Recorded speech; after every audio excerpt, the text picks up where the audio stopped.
So I did a thing and I got a tattoo. Hi, I guess I'm back. I haven't made anything in about 4 or 5 months, so there's that. I don't know where to start. So I took a little break. I wasn't in the best headspace, to be honest with you, for a few months, and I kept on trying to make videos and my energy was just off.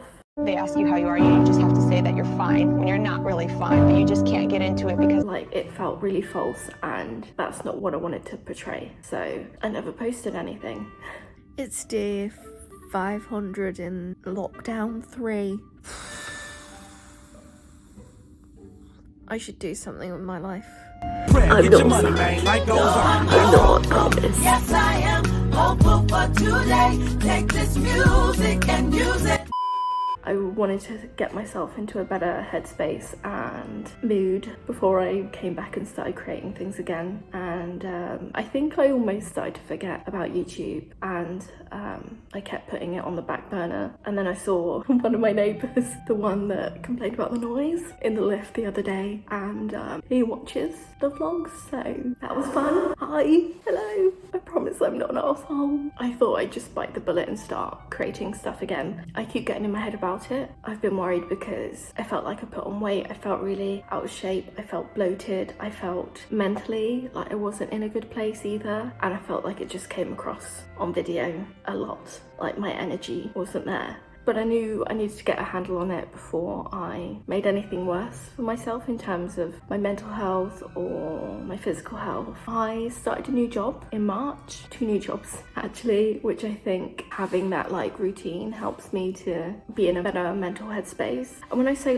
bad mental headspace, I wasn't it's you know, when you're in a place where you're not in the best well-being, but your mental health is okay. So it's I wasn't eating as well as I could, and I wasn't getting up early in the morning or cleaning my room like I normally would. I just wasn't, or going for walks, I just wasn't in that headspace. And I know for me, they're just little warning signals that I should do something about it. But I don't know, I felt like I couldn't until I started working again. And the thing is, I probably could have done something, but I don't know, hindsight's a wonderful thing. Anyway, I'm rambling. So yeah, I started a new job and got myself back into a bit of a routine. I was still feeling a little bit I was getting into a habit of putting my job before my own well-being, and I know that's not a good place to go. I've been there before, and I'm important at the end of the day, and my needs are important. I'm a human being, and I need to make sure I eat properly and sleep properly and get fresh air and human communication, to be quite honest. And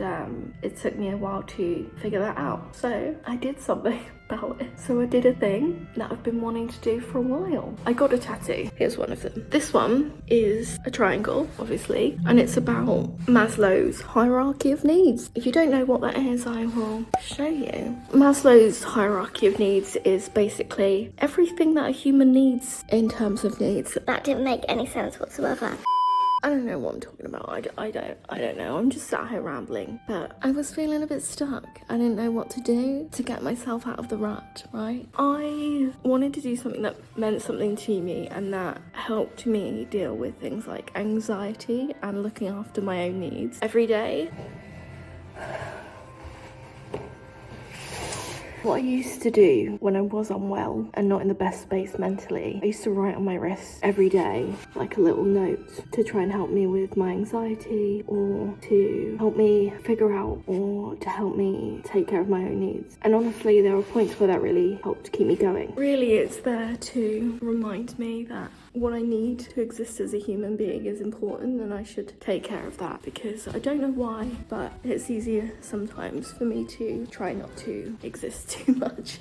And I can talk myself out of doing bits for myself sometimes, so I want to do something for me, and that's what I did. But since we're back and we're filming something, I thought I would try a challenge to try and get myself back into exercising regularly, eating properly, eating regular meals, just taking care of myself really. I saw this challenge from Beatrice Caruso. We've done a 5k challenge of hers before, but she's come up with this thing called the 67 Try Your Best Bitch challenge, I think. Right, I have to try and do something every single day for 10 minutes for my mental health, whether that be meditating, journaling, speaking to a therapist, which I have been doing and I highly recommend to everybody. Stick to whatever diet rules I want to make for myself. We're still figuring that out. Exercise for 5 hours a week, whether that be walking, going to the gym, dancing, I don't know, whatever it is that I want it to be. Try and drink lots of water, but it doesn't have to be a gallon a day. Read a book during this time period. All it requires is for me to try, which I can do. Yeah, we can try, because I'm a human being and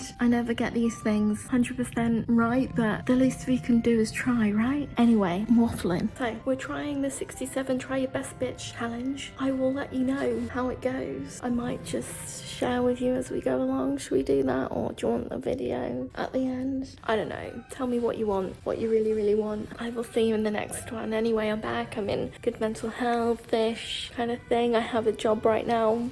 We're trying to stay on top of stuff, so feel free to tag along. Anyway, thanks for watching. Goodbye. Have a nice week. Hi, mum, neighbour. I will see you in the elevator. Text me if I make it too much noise. Bye.